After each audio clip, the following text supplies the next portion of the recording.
El caso Satia ha marcado un antes y un después en la historia criminal vinculada con la violencia de género. Un hombre que abusaba de su propia hija desde que era una niña.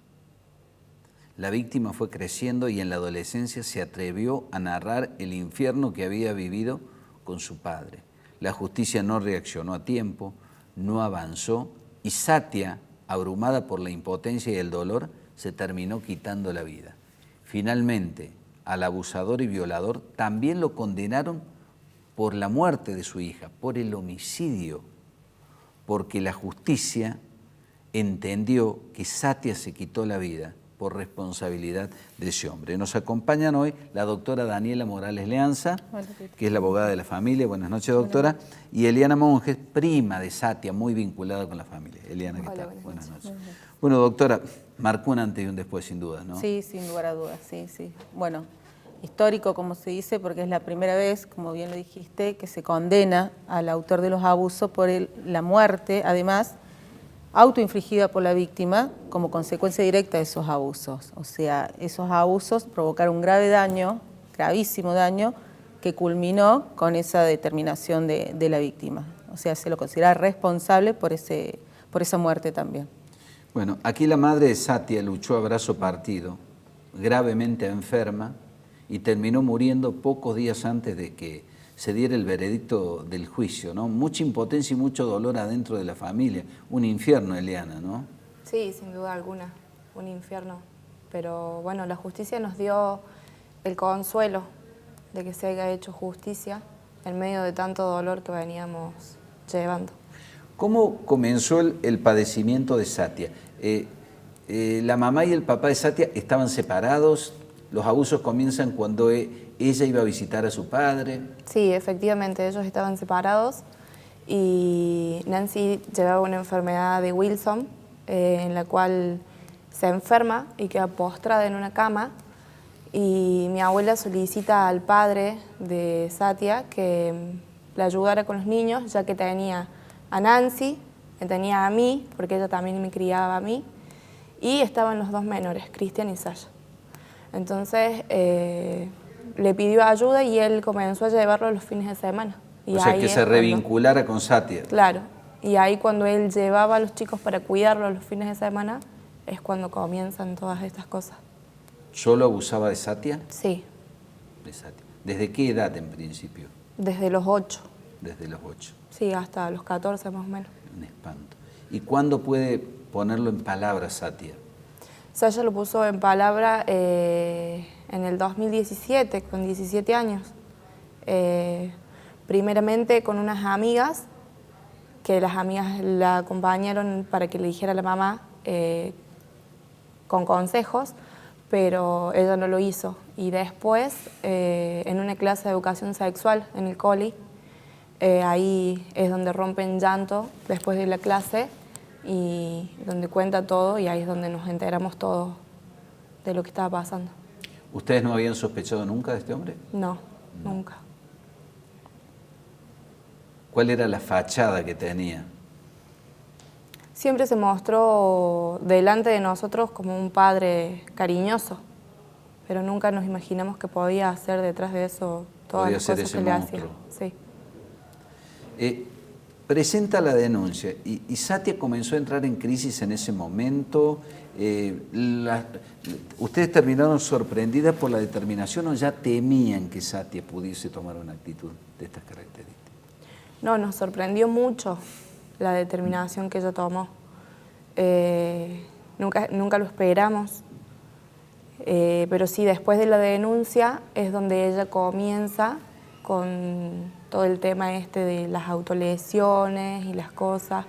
Si bien como familia la acompañamos muchísimo en los tratamientos y cada vez que ella recaía estábamos ahí, pero bueno, el día ese que pasó no entendimos tampoco qué pasó en realidad. Doctora, ¿usted toma el caso cuando Satia ya había muerto? Sí, sí, a mí me llama una tía y Nancy. Justo el día que me llaman, se estaban dirigiendo al polo, juzgado de violencia, que la estaban notificando a Nancy de lo que era el bozal legal. A ella la estaban notificando de que no podía nombrar al denunciado, al padre de Satia, vocero legal. Y me llaman por teléfono ahí, bueno, y me convocan, me fui al barrio, a la casa con ellos, y ahí la conozco.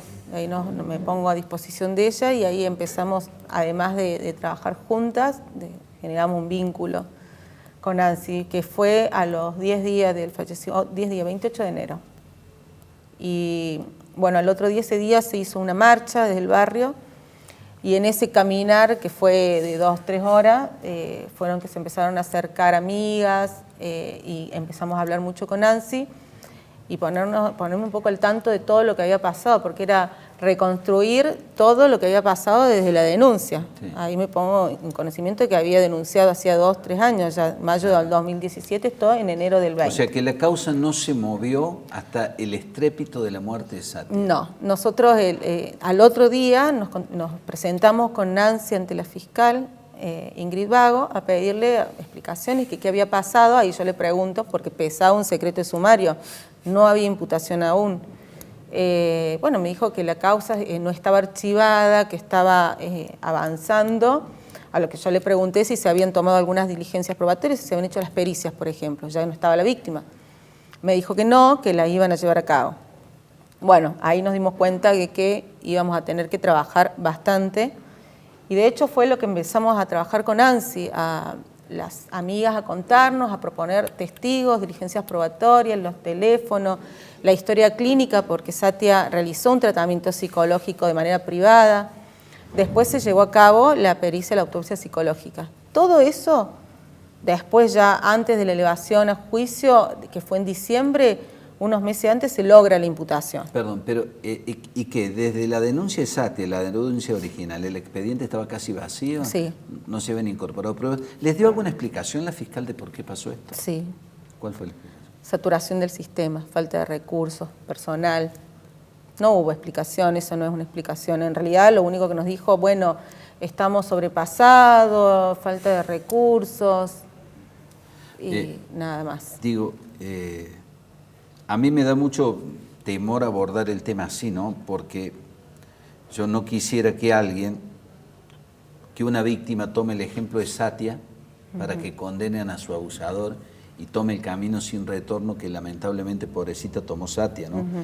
Y también me pregunto al mismo tiempo cuántas jóvenes o cuántas mujeres habrán muerto y nadie sabe por qué tomaron esa determinación y quizás haya en el trasfondo un caso Satia, ¿no? Bueno, esto más allá de lo legal, de lo histórico del fallo, visibiliza también, y con eso se abre un abanico ya abriendo los ojos, tanto de la justicia como de la sociedad toda y de distintos sectores, las gravísimas consecuencias que tiene el abuso sexual en niños, o sea, en tan temprana edad, en todos, pero niños y adolescentes, las secuelas que produce y el tratamiento que se le debe dar. ¿Sí? O sea, ante la denuncia de un niño o de una niña, Satia cuando denunció era niña, tenía 16 años, el tratamiento que se le dio fue deficiente, a todas luces. Las consecuencias de la muerte de Satia es derivada directamente de estos abusos. O sea, le han provocado tal grave daño a su que sí. Por otro lado tenemos la deficiencia o la negligencia del tratamiento de la justicia. ¿Pudo de alguna manera evitar la muerte de Satia? No sé. ¿Pudo haber sido un remedio a esa enfermedad? Puede ser, seguramente. Ella buscaba sanar, ella buscaba sacar ese dolor y la única manera que encontró fue esa. Así que esto también nos permite de que, bueno, que de alguna manera ver que se puede volver, se cree en la justicia, que se puede, o sea, esto permite ahora abordar de otra manera este tipo de delitos, con todas las consecuencias que eso acarrea. ¿Hay una denuncia contra esta fiscal? No, nosotros ahora vamos a hacer una presentación. En principio vamos a esperar los fundamentos de la sentencia y evaluar las presentaciones que vamos a hacer. Nosotros, y con Nancy lo hemos hablado, hay a todas luces un mal desempeño en sus funciones. O sea, si en ese caso sucediera, pediríamos, si corresponde, la destitución de la misma. O sea, sí, por supuesto que lo vamos a hacer.